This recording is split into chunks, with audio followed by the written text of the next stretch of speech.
Hello, welcome back to another review. I watched The Princess Bride.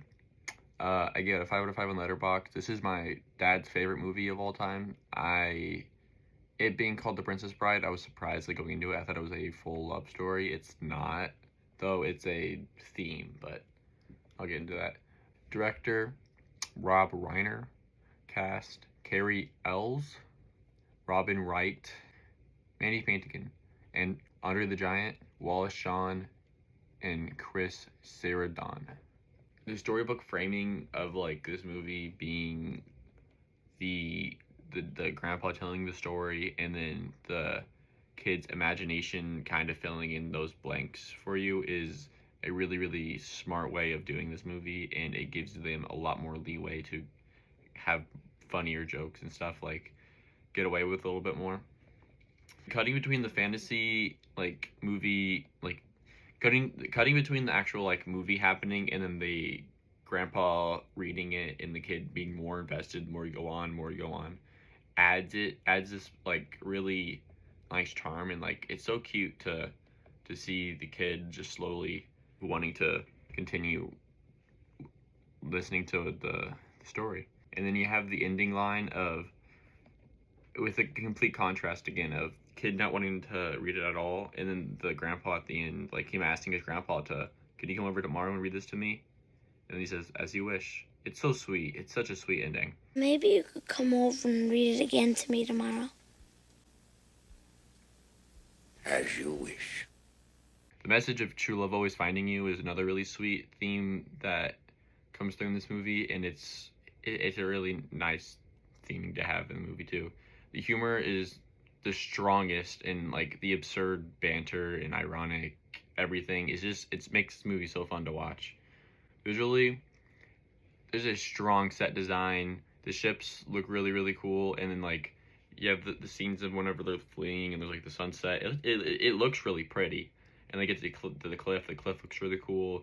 The set where they're fighting, the first guy's fighting, is really well made too. The outfits look really good. Everything looks really good for this movie. Everything fits the fairy tale tone. The castle looks really cool too. Another thing is the rodents, the big rats, are really funny too. They don't look that bad, to be honest with you. My dad said they didn't age good at all. I don't think they look that bad. For the kid, it being the kid's imagination, it works really well for me.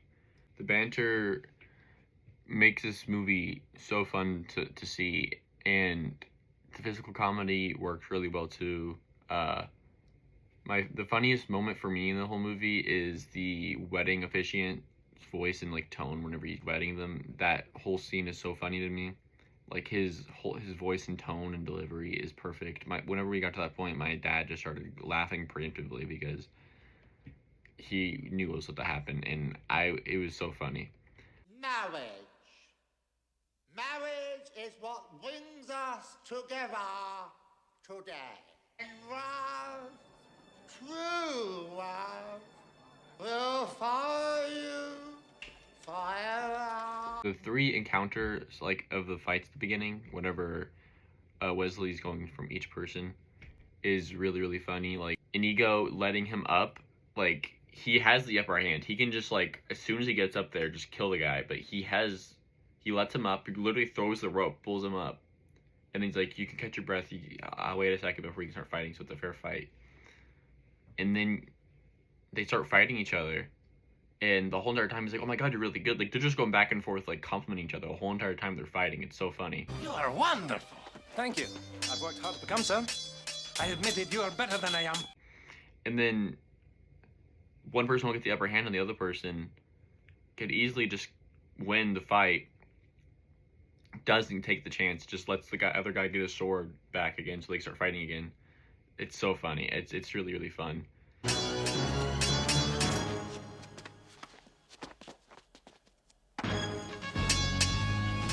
And then Andre the Giant's fight is really funny too, because he has the upper hand again, could easily kill him, but just throws the rock to let him know he's there, and then they start fighting each other again, and then he gets choked out. But it's so funny. The poison goblet scene is really funny too. He's just spiraling you want me to think this, or you think that I think this. and he just goes back and forth and back and forth, and he thinks he's like the smartest person ever, and then he points. Wesley looks. He switches the goblets, and then both of them were poisoned the whole entire time. So there was no point. And he's like laughing at him, and then he just falls over because he thought he tricked him, but he didn't. What in the world can that be? What? Where? You guessed wrong. You only think I guessed wrong. That's what's so funny. I switched glasses when your back was turned. Ha ha, you fool.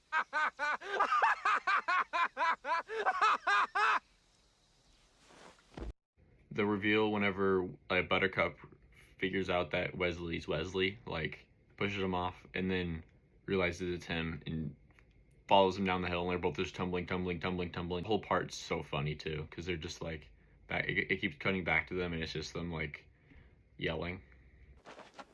Ow! Oh! Ooh! Ooh!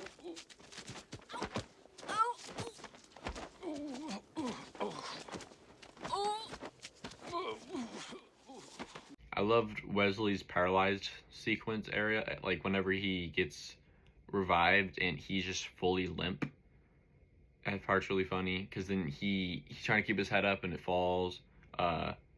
His legs give out. Like it's so funny because he's really being carried around and he's just like the whole entire time. It's really funny. Live one. True, but that's hardly common knowledge, is it? Thank you. Now, there may be problems once we're inside. Sorry? And then whenever he is bluffing to the guy in the bedroom, and he's like talking to him, and he's trying to like make him, I don't know, he's just stalling, and then he ends up like getting enough strength to stand up, and then scares the other guy. He goes, sits down, they tie him up, and then him just fall, and then he's like, oh, I knew it. That part's really funny too. Drop your sword. Have a seat. In that case, He has no strength. I knew it. I knew you were bluffing. I knew he was bluffing. Inigo's sequence is so funny too because you build him up at like the beginning part when he's fighting and he's like giving his backstory on his father, and that whenever he sees the six-fingered man again, that he's gonna kill him, and that's his whole like goal in life is to kill the guy. And you figure out who it is because you see his hands, like do a shot on his hand, the guy's hand, and then whenever he's actually like face to face with the guy, he's gonna fight him.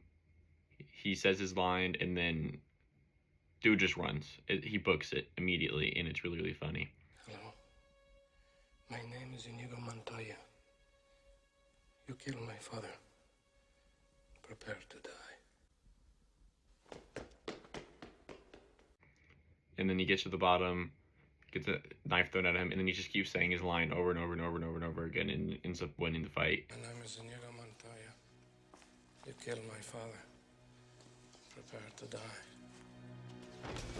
My name is Inigo Montoya. You killed my father. Prepare to die.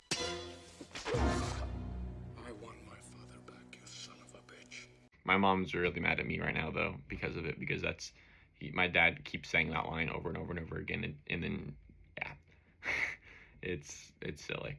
The only other thing I need to say before I wrap this up is that the movie structure already feels like it can be a stage play. Like, it's perfect for that. If there already is one, I'd love to see it because it's just theatrical humor and like kids' imagination, and it's just it blends so well and perfectly that it's so funny. And if you haven't seen this movie, I'd go watch it. I'm very upset that I hadn't seen it prior because it's such, like, I understand why my dad loves it so much. It's such a good movie. That's my review. Thank you for watching. If you have any other recommendations for movies, let me know. I'll get to it one day. Thank you for watching. Bye-bye.